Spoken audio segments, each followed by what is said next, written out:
Jean-Clément Zambilay, que je vous prie de recevoir du haut de cette... Est-ce que nous pouvons nous tenir debout? Nous recevons l'homme de Dieu. Acclamons, acclamons, acclamons, acclamons. Est-ce que Bamama Bekwa? Est-ce que Bamama Bekwa?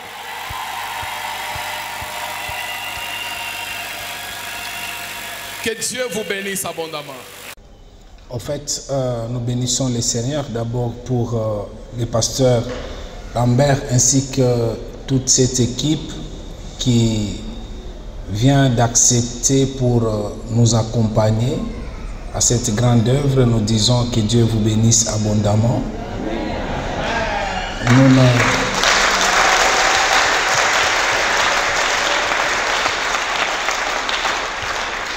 Nous ne voyons pas ça comme un fait de tous les jours.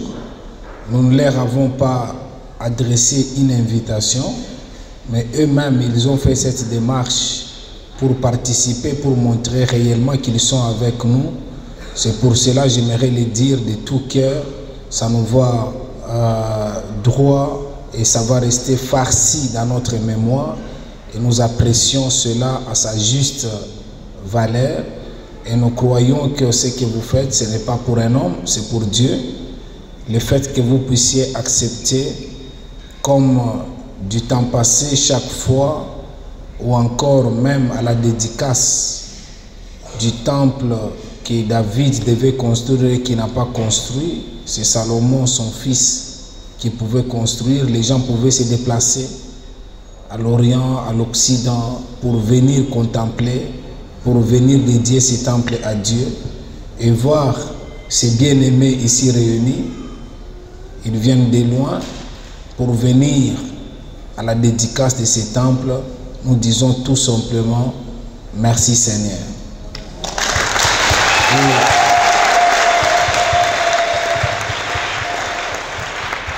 Pour répondre à la question, et comme nous ne cessons de le dire, difficile de donner gloire à un homme pour ce que nous sommes en train de voir, malgré la Covid, malgré la pandémie, malgré coronavirus, mais nous avons vu la main de Dieu. Dieu nous a étonnés. Il a suscité des hommes à gauche, à droite, pour soutenir cette œuvre afin que nous puissions la construire, et particulièrement les membres de la nouvelle cité de David. Et nous ne pouvons pas expliquer ça. Nous disons tout simplement c'est un mystère de Dieu. Quand on dit dédicace, on dédie. Nous avons bâti humainement parlant, pas par nos efforts, mais par les efforts que Dieu, ou l'effort d'une manière générale que Dieu a donné à chacun. Et ces efforts réunis, nous en tant qu'humains, lorsque nous bâtissons, il est toujours important que nous puissions recommander, dédier cela à Dieu. Mais ici, nous ne bâtissons pas une maison d'habitation, mais nous bâtissons la maison de Dieu. À l'instar de ce temple magnifique que nous sommes en train de parler de Jérusalem, ce temple a été dédié à Dieu. Il y a plusieurs temples dans la ville de Lubumbashi, dans notre pays, mais chaque temple, généralement, on le fait, on organise des fêtes. C'est pour cela, lorsque nous parlons de dédicace, au fait, c'est un moment de fête. C'est un moment où tout le monde est dans la joie pour dédier, prendre l'ouvrage et dédier ça à Dieu. Et on appelle ça dédicace du temple à l'Éternel.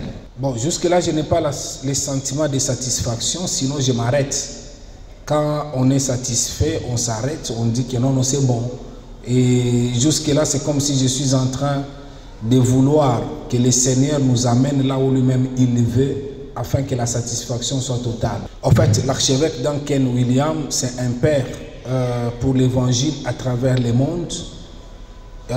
J'aimerais dire quelque chose juste en ouvrant une parenthèse qui est un peu spéciale. Aujourd'hui, les États-Unis, qu'on le veuille ou pas, c'est la première nation mondiale.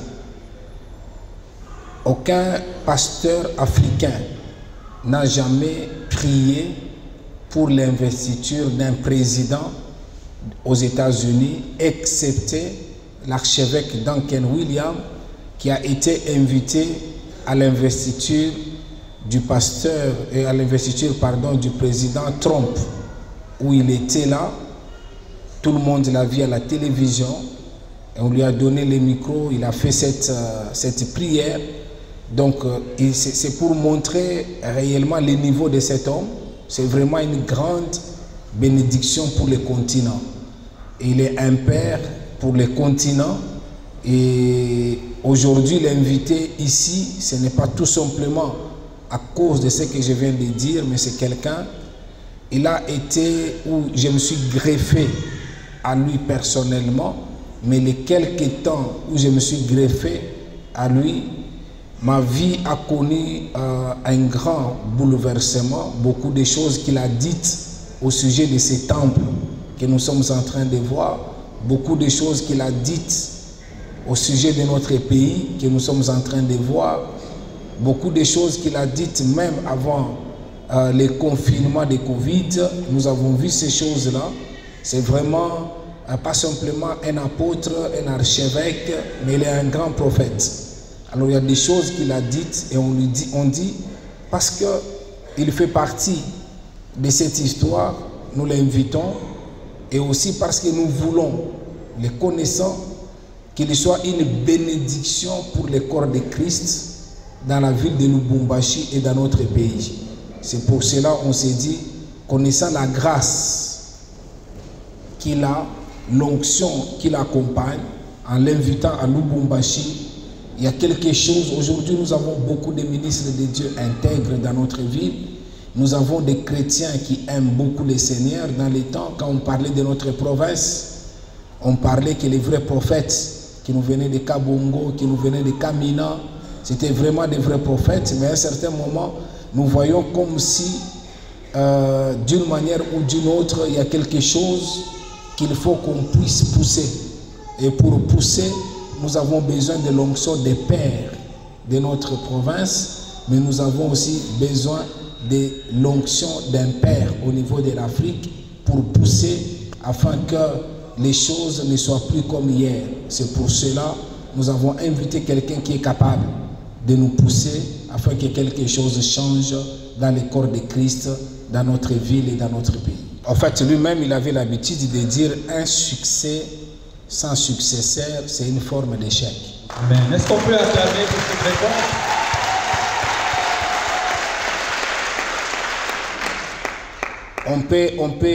On peut avoir la succession dans beaucoup de domaines, on peut avoir beaucoup de nouvelles cités de David, mais il y a des choses qui doivent faire la particularité.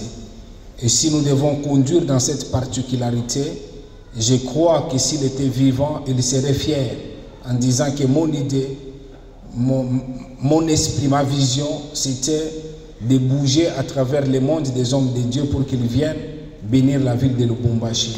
Et le faisant, nous sommes très contents et fiers.